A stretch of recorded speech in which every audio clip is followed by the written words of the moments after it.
What is up, everybody? Welcome back to another video. In today's video, we got some Detroit Lions news. Oh my goodness. The Lions have made a signing today, another signing. They have signed defensive end / edge Charles Harris. So let's get it started. You know, I got to shout out DoseOfDion, man, because it was actually the first time I went live on YouTube.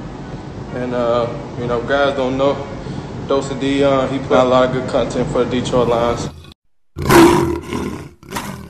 Welcome everybody to another video. Glad you guys are here. And yes, this is just simply a breaking news video. I'm not going to go over film or anything like that in today's video. You can probably tell by the duration. Big word there. See, I got it. Duration of the video that we're not going to go into film. But I'm excited to. I really want to, okay? But I want to get the news out first before I try to do that because it'll take me a while to do that. So I was like, okay, let's just get the news out and I'll hold off for now and then I'll watch the film. But Charles Harris is coming from Atlanta. He started his career with the Miami Dolphins. Listen to this. This guy was drafted in the first round back in 2017, a pick after Jarrad Davis. Okay, I'm just saying, right? It's kind of crazy. So he was drafted a pick after Jarrad Davis by the Miami Dolphins. Now, Dolphins brought him in, and it was thought was, okay, they could go with guard. They need a guard. Or they could go with linebacker Reuben Foster. But they ultimately went with a pass rusher in Charles Harris. Now, the thought process behind drafting him was that he could mix in with guys like Cameron Wake, and he could be potentially the future. He's got a long way to go in terms of run defense, but as a pass rusher, he was very talented. He came out of high school as a 2-star recruit, so not many people knew about him. He headed over to Missouri, and he broke out. At Missouri, he put up some great numbers. In 2015, 18.5 tackles for loss, 7 sacks. In 2016, he had 12 tackles for loss and 9 sacks. So he bumped himself up into the first round. Now, apparently, the Miami Dolphins said the thing that sold them on drafting him that high was his character. He wants to play football, but his character was phenomenal. And that's good for the Detroit Lions. There's no crazy off-the-field issues that we're dealing with here, which is why he's no longer on the team. He had a great character coming out of the draft, but unfortunately, the thought is he's never lived up to the billing of where he was drafted. But it's kind of interesting. I mean, you drafted him to be a little bit of a rotational player and kind of hope that he develop in the first round. So it's an interesting pick there, but unfortunately for Miami, it seems that it hasn't worked out the best. So he went off to Atlanta last season with the Atlanta Falcons, and he kind of got back at it a little bit statistically. He had 3 sacks, 8 pressures, 18 tackles to 2 missed tackles. I mean, his stats kind of bumped back up a little bit last season with Atlanta. He got it going a little bit there, and he was just kind of a rotational guy. But Atlanta decided, look, we're not going to, pick up a 5th-year option here. We're going to let you become a free agent. So the Lions brought him in. Now, I don't know what deal they gave him. I'm assuming it's a 1-year cheap deal, prove-it deal. I'm assuming that's what it is. That's what it seems like the value would be at right now. But he's still very young, 6'3", 252 pounds. He's only 26 years old. And I just kind of quickly looked at his draft stuff, just kind of see like what was the talk, because obviously I'm not going to get into the film yet, but I will soon. And I went through kind of the draft stuff, and some of the stuff that I saw reoccurring was that, yes, he was a pass rushing specialist that was really well known for his spin move, which, gotta love the spin move. Oh, when a spin move is set up correctly, it is beautiful. But he was one of the best pressure guys on the spin move. He had great production with Missouri, and of course, he was playing in the SEC, so he was going against that competition, no question. And he was also listed by some as a 3-4 outside linebacker, so playing the edge spot, which 252 pounds, by the way, is the same size as Christian Jones, who we did cut. I'm just saying if we were in a 3-4, he could take that role. But the issue is that his run defense has been a little questionable. So he's been kind of more of a pass rushing specialist. And if you look at the Lions roster right now, he's played both 4-3 and 3-4. He's played both. I think I've seen him mainly more in 4-3. I'll see when I dive into the film. Told he's played some 3-4. I've seen more 4-3 defense is what he's been in. Maybe that's an issue. Maybe that's why he hasn't lived up to the billing. I don't know. But that's kind of where I've seen him. Either way, seems like he's a scheme versatile player. But the Lions have a lot of depth. Right now, I feel like the defensive line is very strong, and they just continue to add to it. The Lions are just saying, hey, last season, you guys couldn't stay healthy. We ain't having that this year. We are just going off on this front 7. And the Lions, hey, they're not holding back. They go sign Romeo 3 years, $39 million. They trade for Michael Brockers. And now here they are signing Charles Harris. It's kind of deep. I'm not going to lie. Defensive line is pretty deep right now. If we were in a 4-3, let's just say hypothetically, you could be looking at Trey Flowers, John Pennicini, Michael Brockers, and Romeo Okwara. That's a strong front 4. But then you have ridiculous now depth behind it with guys like Julian Okwara, who could also be out there. And again, this is just saying 4-3 just to keep it simple. But you got Julian Okwara who can play the edge. Of course, now you got Charles Harris. You have Austin Bryant, right? Then the inside, you have Nick Williams, Deshaun Hand. You have Jayshon Cornell. We'll see how this meshes out, schematically. It seemed like he was more to 4-3, but I was told by some that he was a 3-4 guy. So we'll see. It seems like there's versatility there, though, with his size. But he hasn't really played a ton. And when you look at his snap counts, never over 40%. Seems to just be a guy that was out there more on pass rush downs. He never really developed maybe as being a great run defender. Now, if you look at PFF, his run grades are pretty good, but it's probably because he wasn't asked to play as much on early downs. I'm assuming. That's just my assumption. Again, I'm going to have to dive into the film. His strengths coming out of the draft were, again, the spin move, but also he had a great get-off.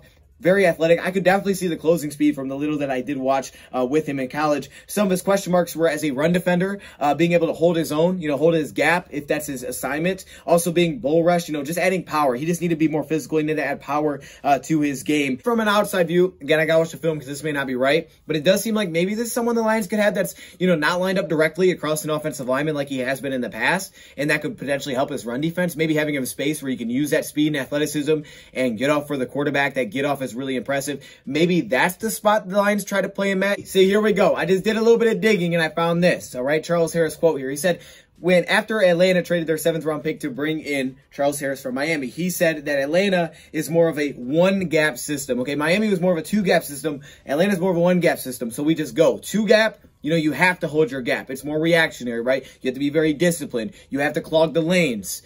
And especially if you're on the defensive line, you're only 250 pounds, that's not always the easiest thing to do. And he's not known as a very powerful run defender, at least coming out of the draft. So you talk about Atlanta, which is just getting after it. 1 gap, you're just in charge of your gap. You're more going downhill. It's not as reactionary. It's not as hold my lane and open up the linebackers. That's how you're more impactful. You get more stats as a defensive lineman in a 1-gap system, which I'm hoping the Lions change through this offseason. And in our video, we said the Lions could definitely do that. And this guy felt like he fit better in a 1-gap defense. Interesting. Really hoping that I think that pass rush upside would be worth it. But unfortunately, it didn't seem to work out for the Dolphins. Maybe it was scheme. Maybe it was just that it didn't work out. I don't know. But the character seems great. That's all I've heard from it. So I'm going to take a look at some film. But Charles Harris, I mean, why not? The potential's there. He's a former first round pick by Miami. He's still very young. It's probably an extremely cheap deal. Guess what, man? He's just more depth for pass rusher. And you can't have too many pass rushers. And that came obviously clear last season when we could never find the defensive line healthy. And we struggled to get after the quarterback a little bit. I expect the Lions this season to be more aggressive. You got guys, Aaron Glenn, Dom Capers, that want to get after the quarterback. They are going to be more aggressive. They're going to bring more pressure. I'm not exactly sure what defense they're going to play, even though we did a video on that, but they're going to be more aggressive next season. We know. So to have more pass rushers, it's never a bad thing. So hopefully he can continue to develop. Maybe he can work with our defensive line coach, who is from Jacksonville. Maybe he can work with him and he can get a little bit better. Charles Harris also has had to deal with some injuries in the past. I don't think it's been anything super serious. He's missed some games, though, here and there.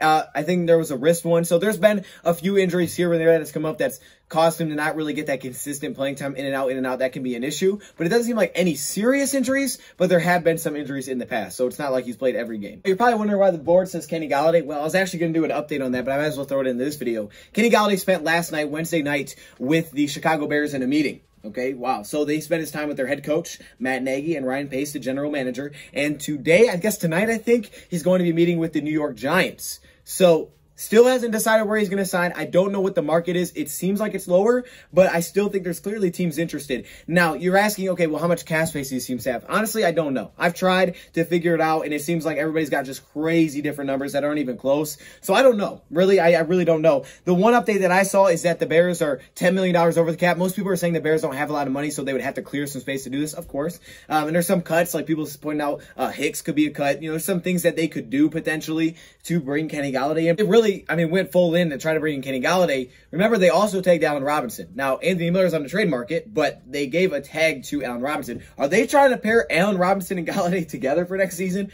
That would be pretty crazy. To trade away Allen Robinson, then at that point, maybe it's like, hey, if it can happen, we'll trade Allen Robinson. We'll try to find a suitor. If not, then I guess we'll just rock with Allen Robinson next season and try to give him an extension long term. I mean, that might be the plan here. Clearly, there's some interest there if they're going to have him, come in for a visit. And of course, New York Giants, I've seen between, I think, a little over $5 million under the cap to about $12 million under the cap. So they seem to have more money.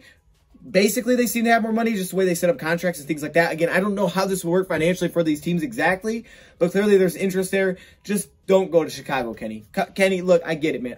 I'm emotionally, prepared for you to leave. Sadly, this whole wall, Kenny. But hey, I get it. I do. I understand you want to get paid. I have no problem with that. I get it. You did your thing. You want to go get paid. It stinks that you're probably not going to be back in Detroit because I want you back in Detroit. But I understand financially. I get it. But just don't go to Chicago. All right? At least do us a favor. Just do not go to a divisional team. Okay? Please just don't do it. I don't want to have to just straight up root against you. And I don't want you to be catching passes on our defense. I don't want to see it. Please, Kenny. Just you can go to the Giants. I'm predicting that. You can go to the Giants. That's fine. Just don't go to Chicago. Please do not go to Chicago. Think about it. I mean, do you really want to play with Andy Dalton? And no disrespect to Andy, but okay, Daniel Jones. Yeah, he's maybe not a lot better, but still. And I think the Bears are probably going to draft the quarterback. We'll see. I don't know, but either way, just don't go to Chicago. Okay? All right. Hey, you won't go to Chicago. I know you. I know you're watching this video right now, Kenny. You don't even have to put it in the comment section. I know you're watching this video.